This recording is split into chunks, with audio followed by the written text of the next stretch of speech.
Hello guys, good morning. Inom tayo ng tsaa, milk tea. Nangapit bahay ako. Hindi.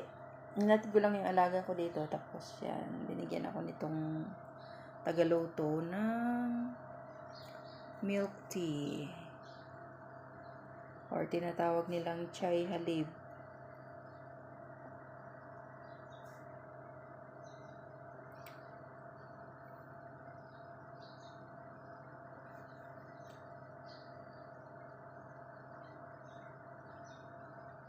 Ano siya, may saffron, may cardamom,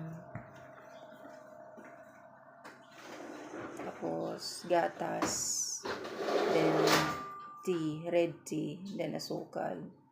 Yun lang guys, thank you.